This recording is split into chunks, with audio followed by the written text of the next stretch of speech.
Hello, everyone, and welcome to the Confluential Live. I'm Kyler Cheatham and honored to be your host today, joined by Adam Cheatham. And welcome to the Confluential Live. This is our Friday session to kind of unpack what we've been hearing in the marketplace all week from our real clients so we can share them with you to create additional insights for your projects or technology strategy in general to be successful. So this is a super informal live. We typically just talk about things that we've seen as a main point of topic with our clients and vendors. And then we look to the comments for your insights or questions. So just a few logistics before we kind of introduce this really important topic.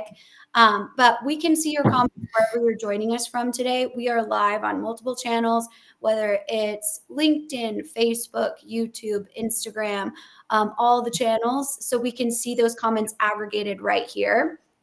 And we will pull them up as we talk. That's really the point of this conversation is there's no right way to do things, right? It's what's right and what's best for your organization. So that exchange of ideas is very critical to making sure that people understand all of their options. We also invite you to follow us on our social media platforms. We have at the Confluential, and then also both Adam and I post our content regularly on LinkedIn. So feel free to follow us there for more thought leadership. So with that, Adam, I'll pass it over to you to say good morning. And today we are talking about looking at Q3 to 2026. That is a big planning period when it comes to new technology projects or strategies in 2026. So kind of tell us what you're seeing, introduce yourself, and we'll kind of set the stage for this conversation. So, good morning, good afternoon, good evening for all of you. Happy Saturday for anybody that's joining from way over there. My name is Adam Cheatham. I'm the CEO of Confluential. And today, Kyler and I were talking about, what are we seeing in the marketplace? And one of the things that's starting to become more prevalent is the year goes on is when people start to look towards 2026, right? And today what we want to talk to you guys about is just what does that mean? What's that looking like right now? How do normal companies act, right? And frankly, normal companies act in a way which is they start to plan for the next year by using Q4 to say what's everything that we're going to do in the next year. So Q4 will be when we start thinking about what are we going to do in 2026. And larger organizations start that process for planning, budgeting, and all of those things in September, right? Mm-hmm. October, when they start really starting to put pencil to paper on what are we going to do. And what does that usually cause? It causes a couple of things. Mm-hmm. It causes how much money do I have left this year that I need to make sure I spend so that I make sure that I don't have a budget reduction on my efforts next year, right? If I don't spend it, I didn't need it. So I got to spend that in Q4, start to look at those things. But those things can't be huge things because they're strategic, right? Strategic things, once you start planning for the next year, somebody asks, well, why do we want to spend all of that money now out of cycle? When we're planning for next year, right? Mm-hmm. Let's put it into the same bucket and have it compete for the same things as we're talking about for all of next year. So we can put it all on the list of things to do. Because what will happen is they'll say, all right, we've got all of these, we got 100 things. We can afford to do 50. Yeah. Right. So now you have this rush, which is how do I get the things that I need to get done this year done with the money that I got? Mm-hmm. How do I get things out of cycle? How do I get things planned for 2026? And what happens is those thoughts start happening in Q3, right? I start to think about the year's halfway over. Q4 is coming. I'm already having conversations with clients who are thinking, well, if I don't get this into an out of cycle approval process, then I got to wait till January. They're talking about waiting January on things that they've been working all year on trying to get into function. So pushing off 6 months, like if you haven't started on something by like mid-August, September-ish, the chances that it's going to get bucketed with everything else and in the planning cycle to talk about 2026 and when in 2026. Yeah, exactly. That mad rush is happening now. So we'll talk about a bit of that. We'll dig into it. I'm on a little bit of a soapbox with it at the Mhm. moment because we're seeing it a lot with our Mhm. clients, especially the biggest ones that really have long multi-year planning cycles Mhm. that are talking about big spends. So it's got to fit in with everything else at a corporate level, right? So Absolutely. And when you're in those large, complex organizations, you have to have that budget approval cycle through at this point, really, to get anything even started a lot of times in Q4. And when I say started, I'm not talking about even the implementation, I'm talking about the readiness, right? Planning. And so yeah. I want you to talk a little bit about, and just real quick, I see the questions coming in. Thank you so much for joining us.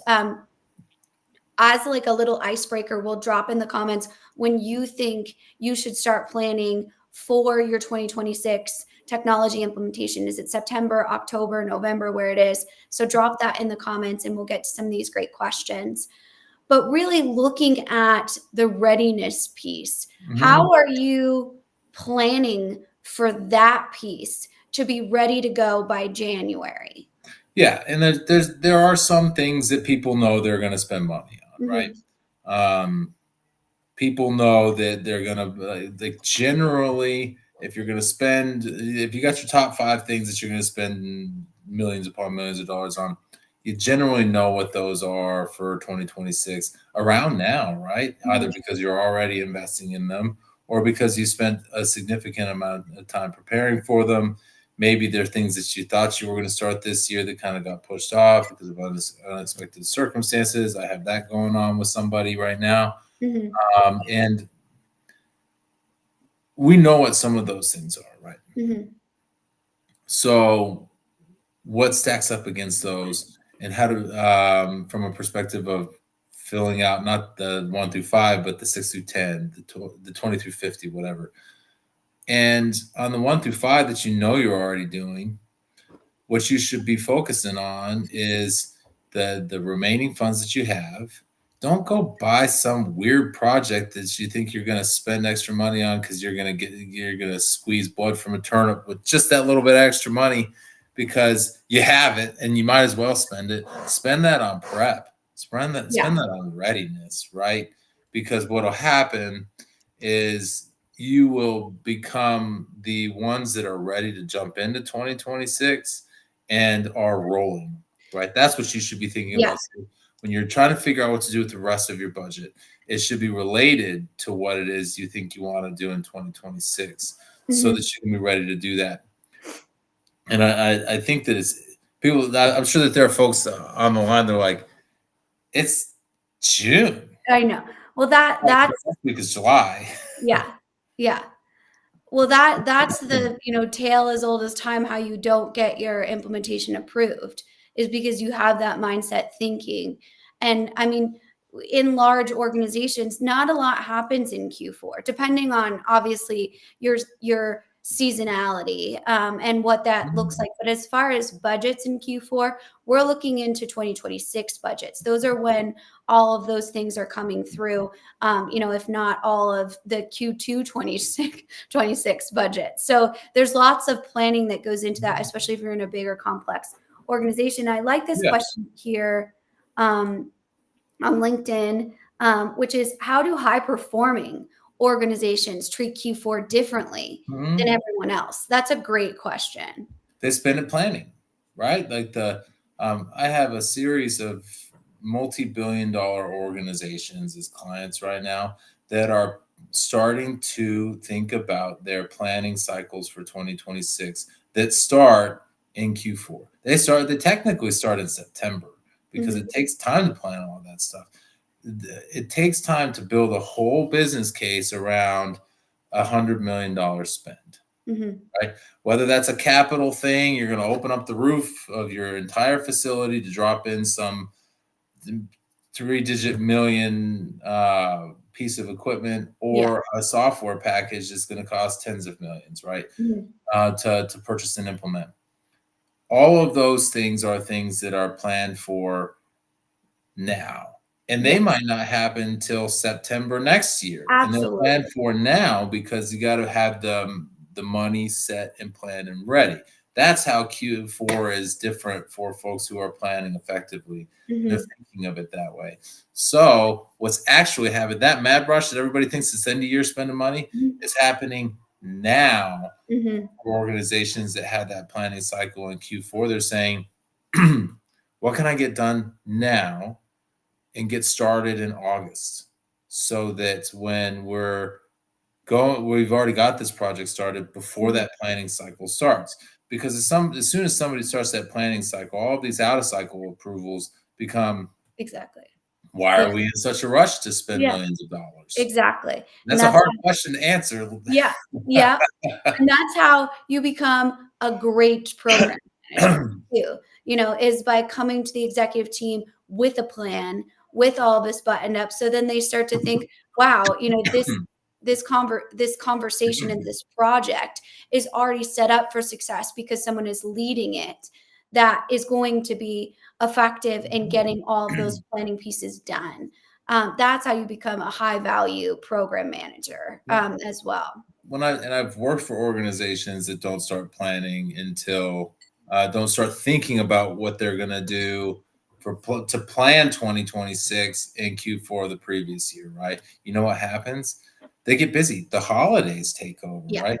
You start absolutely. thinking about planning. If the idea strikes you that I got to start planning for next year, you're not already planning to plan, but I got to start planning for next year, and I haven't prepared for this in September, October. You don't already know you're doing that, you're already going to be late, because what's Mhm, going to happen is, all right, I got to get the things that I'm thinking about doing done. And mhm, it's September, and I got a whole rest of the year worth of work mhm, to finish off on that. So I got to figure out that planning cycle gets crunched, and you start thinking about next year. Next thing you know, by the time you're ready to start thinking, how am I going to plan for this? It's the middle of October, right? mhm. All right, Yeah. so now I'm gonna check schedules. Everybody's in a rush now to beat Thanksgiving Mhm, in the holidays in December, mhm, and so that drift starts to come up. Halloween shows up, and you don't have anything on the calendar, and all of a sudden you start thinking about people who are on holiday, mhm, and that starts to create a crunch because entire weeks become unavailable. mhm. And Oh, then the last 2 weeks of the year are a wash, right? Q4 planning for 2026 for most organizations that are going to walk into 2026 hitting full stride will be done by the end of November. I would even say the end of October. I would raise you on that because I think You're there's just so much dead time in those, as rightfully so. I don't need to sound insensitive. We spend time with our families, especially here in the States. That's kind of our holiday period. And when we look at that type of scheduling, getting on decision makers calendar becomes absolutely impossible Mhm. starting November 1. Oh yeah, because it's all drifted, right? Exactly. And it's competitive, right? So if you're Mhm. especially if you're trying to get a new project looked at, they're trying to figure out all of the projects that are on fire, that already had the budget, the ones that are in trouble, right? Those are going to get the priority because it's not going to look good on that leadership team if those Mhm. didn't produce, right? So those are the ones that they're trying to fix in that time period. That's actually a great point. So those of you who are thinking about trying to figure this out, if you got a failing project, you should be fixing that now, because you Oh, know what absolutely. happens when September comes around and somebody looks at your project that's a little bit sideways or way sideways, wherever you may be. They start thinking, man, that's we have put a lot of money into that. Mhm. And now they're going to ask for more for 2026.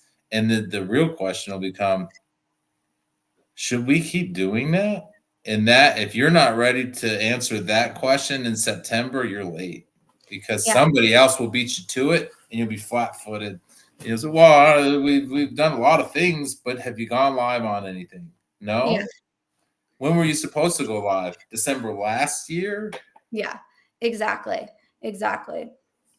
So And I think when we look at those types of positioning in critical projects that they don't understand the go live. We've talked a lot about this, right? Executives get obsessed with a date, right? And a lot of times there's good reason for the project not going live at that point. But what they need to do is report in to the CEO, to the board, right? And the board is not very concerned about why you didn't go live, right? They're meeting their shareholders' expectations, and Mhm. that's their job, just as your job is to execute on a project. So let's let's go to this question here. We sometimes there's privacy settings we can't see. You barely beat me to that. Oh, right. Yeah. Yeah. And sometimes it's so fun doing these lives because I think I know who these people are based on the questions that they ask because they're in our network.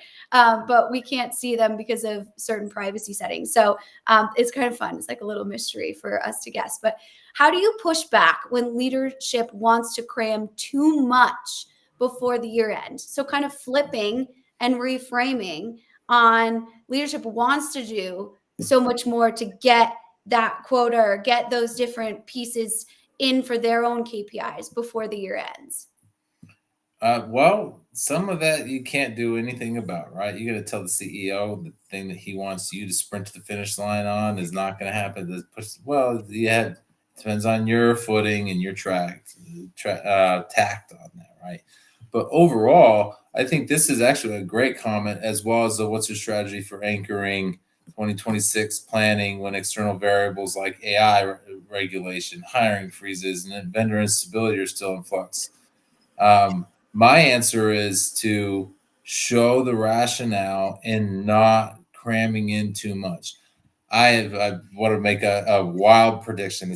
Maybe this isn't so controversial, or maybe it is, but right now, people who haven't started AI projects will begin to panic after kids go back to school, and they Mm-hmm. will start cramming them in. And Mm-hmm. what they'll do is they'll do it fast because AI is supposed to happen fast, right? We're going to get all this value. It's going to be quick, and we're going to rush to get these things in. And what we're going to do is we're going to bomb a lot of AI implementations for the sake of getting it done fast with the remaining funds that we think we need to spend before the end of the year, and we're going to get it wrong, and it's going to cost us more money, and they're going to either become canceled projects where AI becomes a bad word because we tried that, it was supposed to be fast, it was a total wreck, and now our 2026 planning is way off because we let that guy run off into the woods on his own with an AI, and he got us irreparably lost, fell from a tree, trying to see the landscape, and now we're trying to figure out where we are, right? And it's not 40 minutes in yet, but it is vacation mode. Um, that's going to happen to a lot of Yeah. organizations. They're going to rush into it because they're not setting their footing, and that sucks. That's tragic because Mm-hmm. AI can do quite a lot if you do it well and you give it the Absolutely. right time. Yeah. Mm-hmm. Um, your strategy for anchoring 2026 is not to get in a hurry Yeah. in a way that makes you lose your objectivity. Yeah, we still have about 6 months to get things done. That's a good thing. But we Mm-hmm. have about 6 months to be ready for 2026. And that's hard, Mm-hmm. right? It takes 6 months to plan for a whole next year, right? But think about all the things that are going to happen. Think about all the people who are going to have their hands in that conversation. Mm-hmm. That's the challenge with it. When leadership starts to try to cram things in before year end, you had to have some realism in it and some Yeah. understanding too, right? Some of it is, look, if you want to cram in a go live before on December 31st, so that you can start the new fiscal year in the new system, Mm-hmm. you haven't started testing yet, show that timeline, right? Yeah.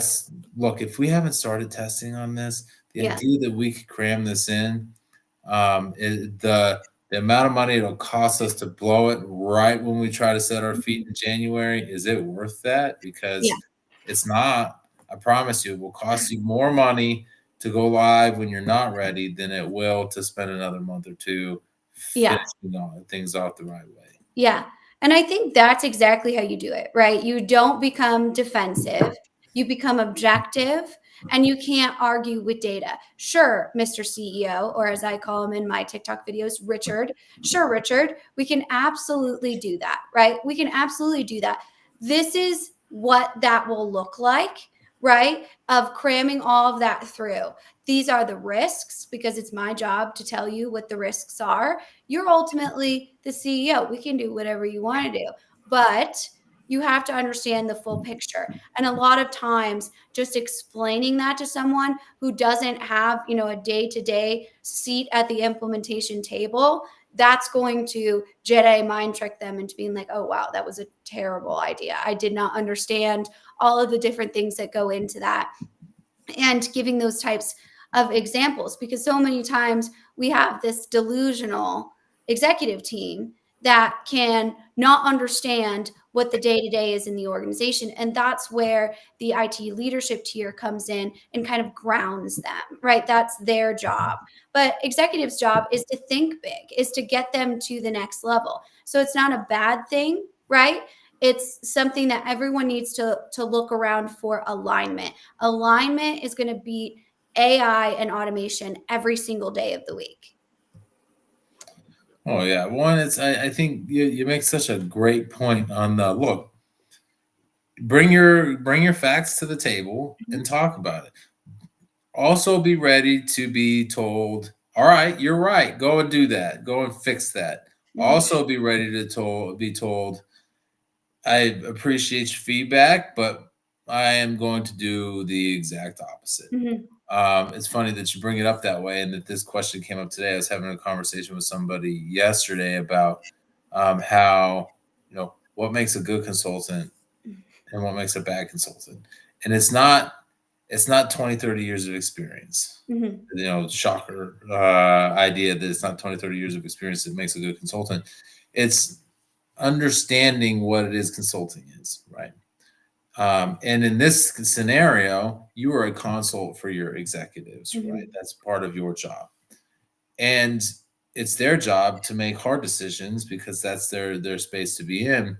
And a lot of consultants that I see are who are really not fit for it are the ones who come in and they say, I have this beautiful analysis. It's Mhm. bulletproof. I've considered all the facts, I've got all the information, and this is what you should do.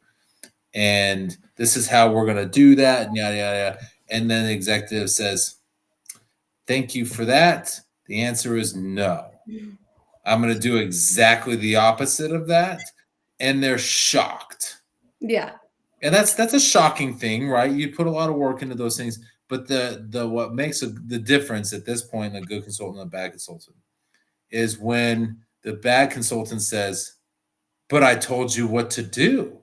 How Mhm. could you possibly deny me? Mhm. I put so How much dare work you? into giving you the right answer. This is the answer." And a good consultant turns around and says, I hear you. Look, if this isn't what you want to do, that's fine, right? That's up to you. That's your decision to make. So, what my job is now is to say, if you want to do that, if you want to take all of this, that is the full blown analysis on what my recommendation is. I could be wrong. You know things about your Mhm. organization that I'll Mhm. never know and shouldn't ever know, right? So if you want to do that, here are the risks and what it is you're discussing and what it Mhm. is you're attempting. Here's how you avoid them, and here's how you make the best of that path. That's a good consultant, right? They're Mhm. not there to run your company by proxy. That's ridiculous. If they were a CEO of a Fortune 500 company, they wouldn't be consulting, right? Mhm. They'd be doing something that made a bigger difference than consultants. And that's not to say consultants. Whoa. Whoa, whoa, Whoa. whoa, whoa, whoa! I'm talking about myself here, so it's all right. Um, if that's what they were good at, that's what they would do, right? Mhm. But they're not, so they don't, which is fine, Mhm. and that's okay. But what we got to remember is that that's not their job. Their job Mhm. is to give you advice. Your job is to listen and decide what to do with it. And Mhm. sometimes it's to not take that advice. And The same applies to those of you who are working for organizations who want to do something big Mhm. and want to cram it in before the end of the year. And there's some other strategic thing that you're not seeing. Yeah. You're not Yes. supposed to. It's so funny, like you say that. There's so many times that people are or clients are looking to Adam to select their software. They want him to tell them what software to select, and he will never do it. He will say, "These are your options. This is not my software." Right? And it drives me crazy because I'm like, just tell them the right one. It's so clear over here. And he's like, it has to be their decision. That's a consultant. I am giving you all the information, all of the considerations, but you, the client, the business owner, right, have to make the best decision for you. Mhm. And that's really how you know if you have a consultant or if you have someone that's pretending to be some sort of business guru, that Mhm. nobody is the guru of your business, right? You are. That's the point, Yeah. right? You take all of those different pieces. So I'm going to go to a question here that kind of talks about resiliency, and I'm interested to hear what your thoughts are on project resiliency. So I'm going to change it just a little bit, but the original question is, how do you balance long-term planning for 2026 with the reality that everything could shift in Q2? And I'm more saying here, how do you build a project plan that is resilient to these types of shifting in the marketplace, or that can handle that, whether it's a geopolitical issue and your supply chain is totally, trash, and you have to, repivot to focus on fixing that. Or if you have, something that comes up as a main initiative for the organization and your project then becomes on the back burner, how do you build that with resiliency? Well, that's there are so many quotes that are battling for primacy in my brain right now. There's the failure to plan is planning to fail. There's Mhm. the no battle strategy ever survives contact with the enemy. There's the my favorite's always Mike Tyson, which is everybody has a plan until they get punched in the mouth. Mhm. Right? That's what happens. That happens to every business. The answer to that question is flexibility, right? Everything is going to change by Q2. It's not that it could, it's that it will, right? That's what's going to happen. But our activity in going through this planning and setting up our monuments, setting up our big rocks are going to allow us space, right? We prioritize things and we say, this project is the number one most important project in the organization. And we declare that. And that's fine. There's nothing wrong with saying that. Mhm. What it actually does is it allows you to say, and this is number two, and this is number three, and maybe you talk about just the top five, and everything else is kind of a, well, this is more important if then whatever. But most of them will be important from a perspective of 5 year planning, right? Mhm. And so 5 year planning happens, and you start to fit into that, and Mhm. then you say, we had a problem with our number one priority project, and I hate to do this to number two, but that problem literally just cost us $5 million. Mhm. And so and I don't have a choice on that. That's Yeah. number one. And that $5 million has got to come from somewhere else. And that timeline, those resources, that's another part of this thought process, right? Now that that $5 million and that number one project has had an impact and has had a slide, even by a month, Mhm. everybody that was planned to do that work in July, August, is now going to be doing that work in August, September.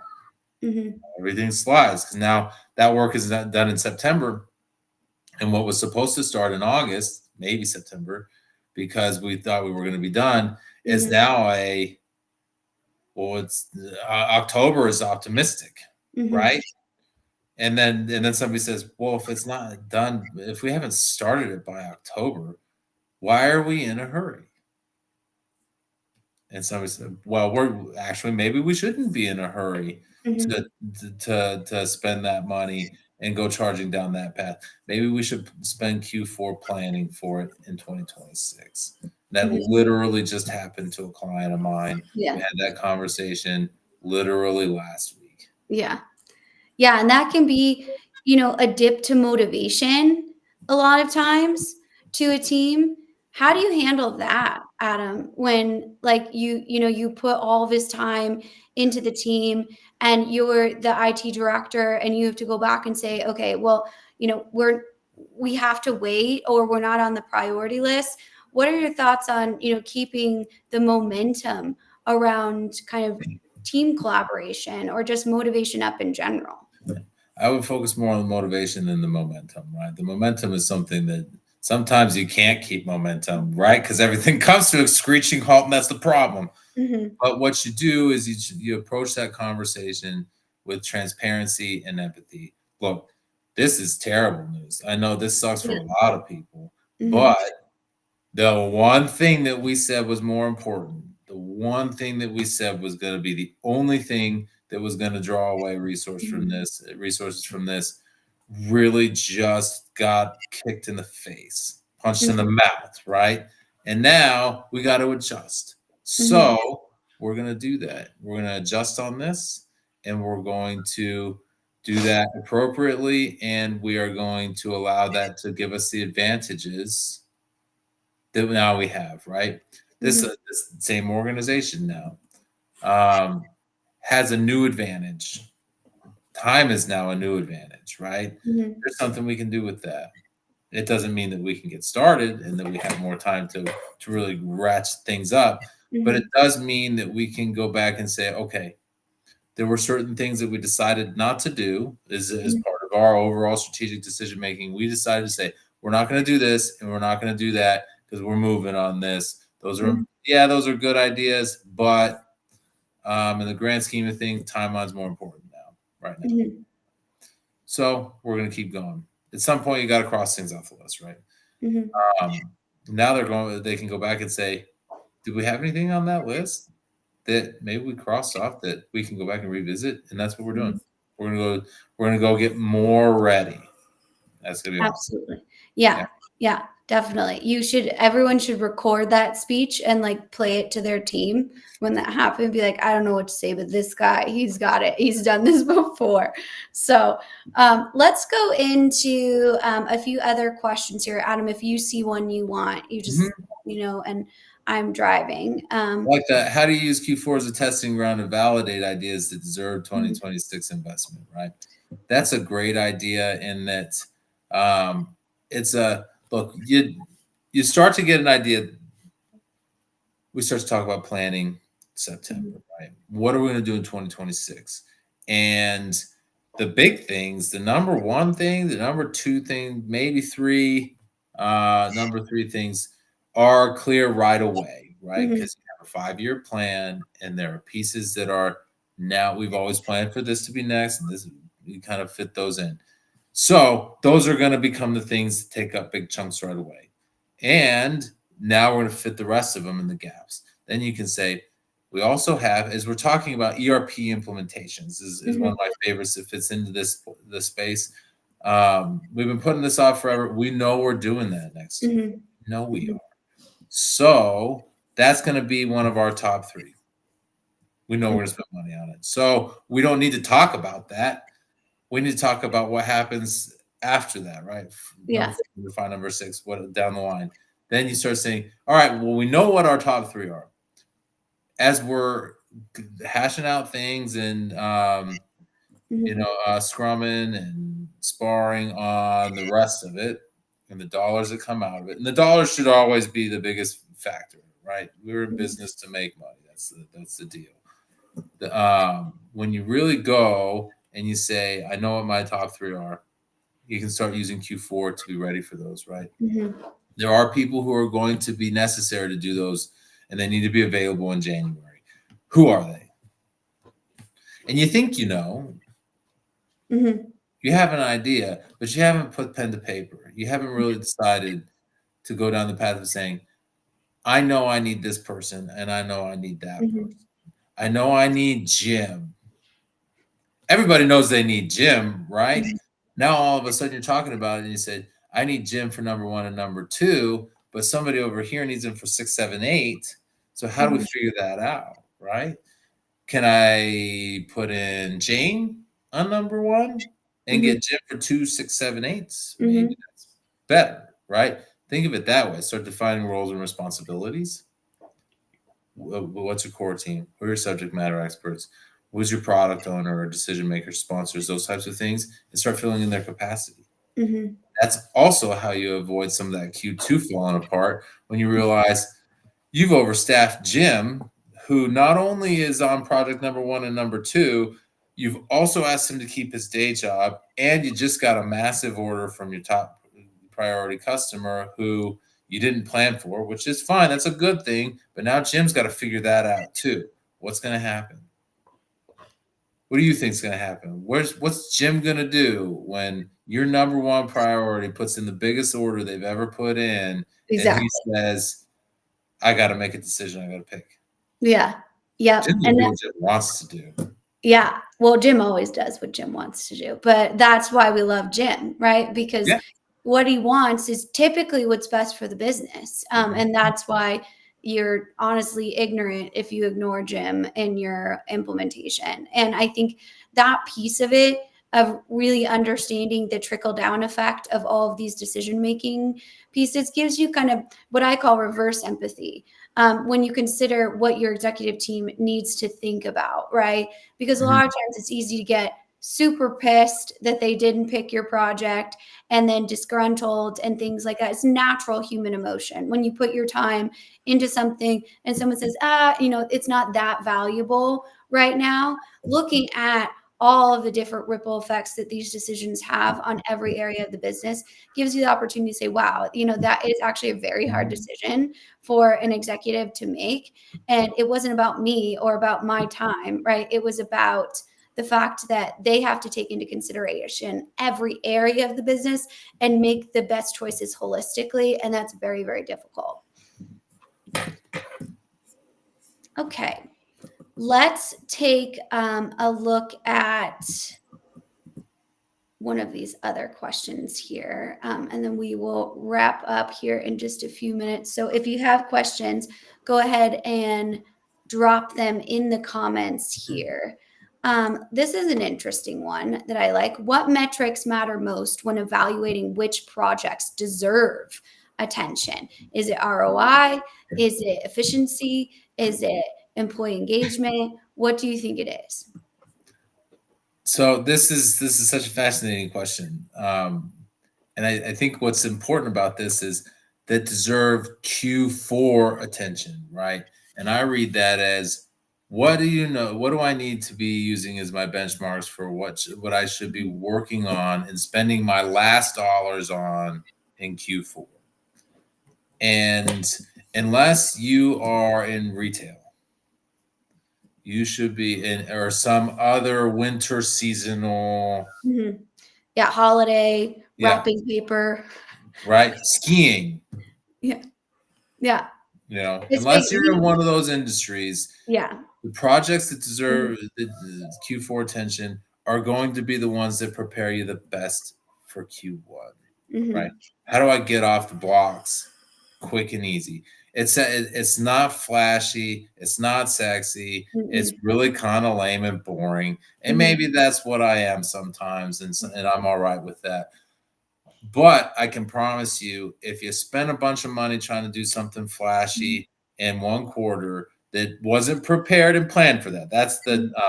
the metrics that matter most when evaluating which projects deserve Q4 attention. First is the plan for 2025, right? That's the first list of things. What do I need to finish off to fit the plan that I had before at the beginning of this year? Mhm. But when we're talking about getting ready for next year, it Mhm. should be the things that prepare us for it, right? Mhm. It shouldn't be I got this great idea. We're going to do this AI thing. It's going to change Yeah. our lives. And then we're going to come racing into 2026 because all of our metrics are going to be up. AI is going to tell me everything I need to know. And Yeah. I'm going to steal everybody's thunder. All those number 1, 2, 3, 4, 5 things. I'm going to make more money than all those combined before the Yeah. end of Q4. I'm going to have that done. That's not going to happen, right? Mhm. What's going to happen is you're going to get, your eyes are going to get too big for your stomach. You're Mhm. going to become delayed, and you're going to have a problem because Mhm. somebody's going to tell you you just blew it on somebody else's project. They're going to be Yeah. mad at you because the money that you committed that company to is now Yeah. being spent because you rushed into it, and you're still not going to get everything that you thought you ought to get. Mhm. What happens better is you spend that Q4 saying, I got extra money like I knew I was going to, right? Mhm. Everybody knows they're going to have money in Mhm. Q4 to do this if things go as planned. Mhm. And now what am I going to do with that? Some of my Yeah. projects got pushed off that I thought I was Mhm. going to be spending that money on. So now I've got to figure out what to spend it on so it doesn't get Mhm. taken away from me. That's Yeah. normal. That's natural. That's okay. I'm not saying that that's an unnatural reaction. But what is a good use of that is saying, Mhm. I know what I've got in line for Q1, Mhm. and I'm going to bolster my argument for Q1 and my prioritization on our planning list Mhm. by spending the money to be ready for it.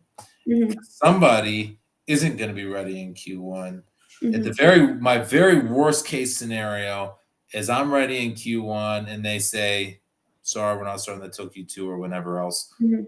Um, a real good spot to be in, though, if you're on the bubble, is I'm ready. I spent that extra money in Q4, knowing I needed to be ready in Q2 because that's when it was going to start, or Q3 or whatever, because we're talking big capitalized projects. Mhm.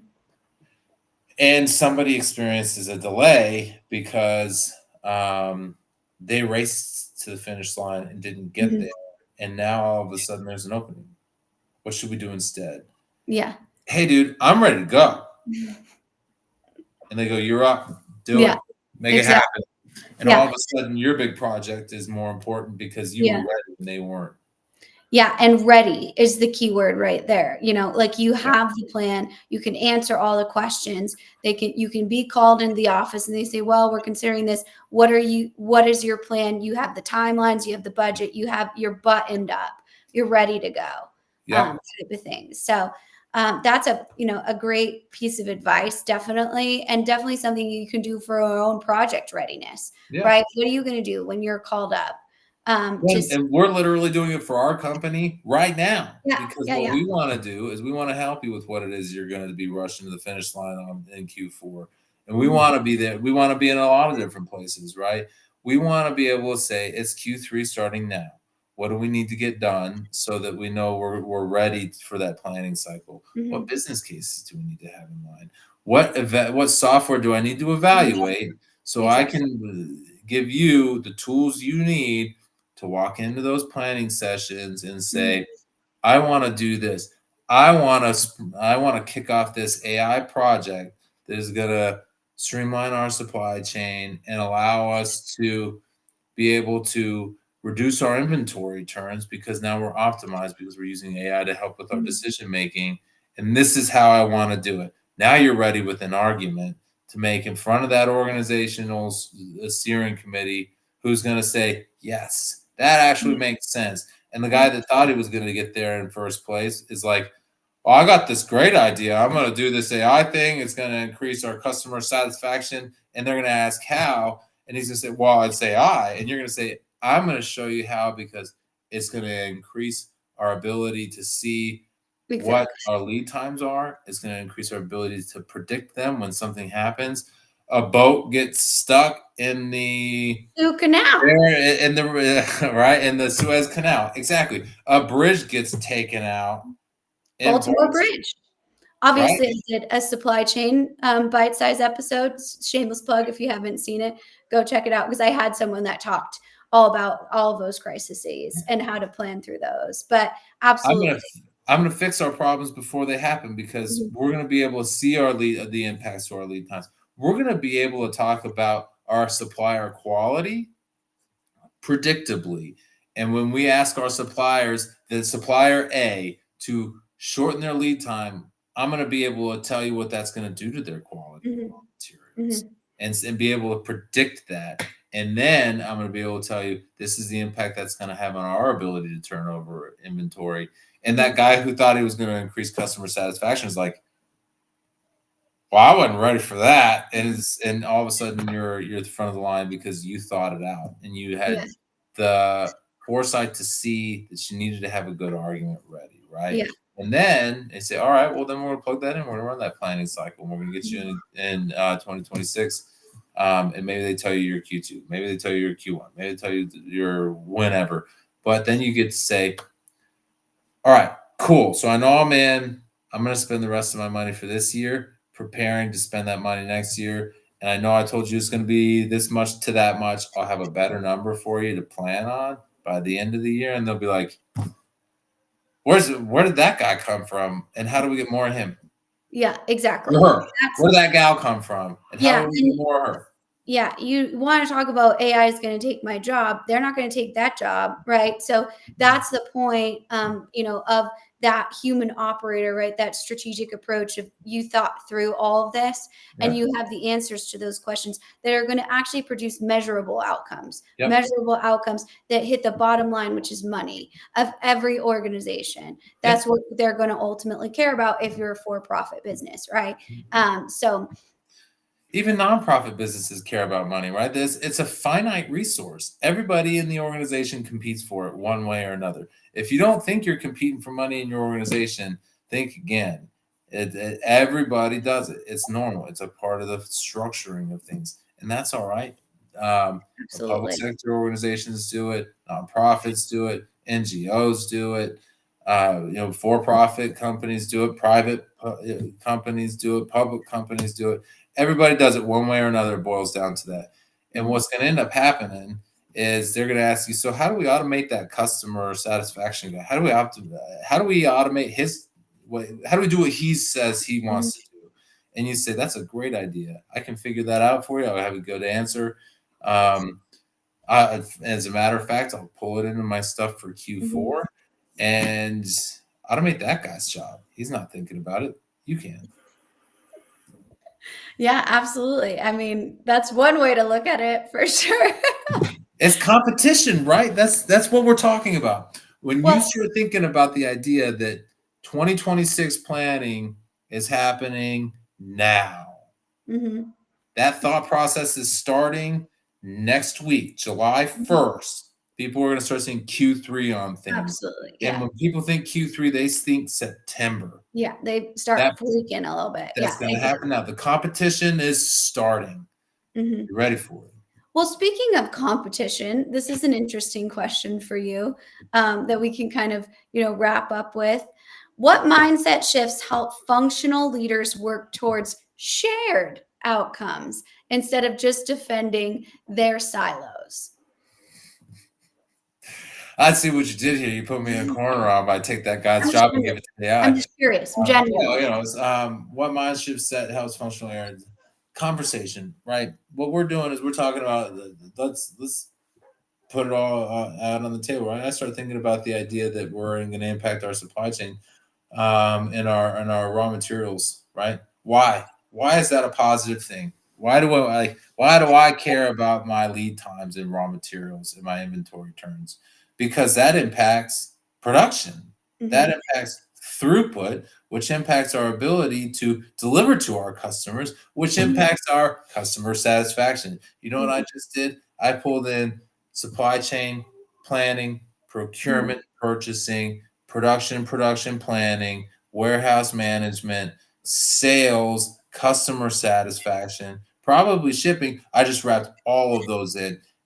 That the mindset that's helpful in doing this is seeing it in a strategic from a strategic perspective, especially right now, right? Nobody needs to know how many phone calls you're going to reduce in 2026 right now. They don't need to know those today unless you're talking about creating a customer mhm, care agent who is going to answer your phones and has become a part of your IVR, at which point you start saying, why is call reduction important? Because it's going mhm, to impact our costs, and that's going to impact our financial outlay. And now we're back into cross functional, right?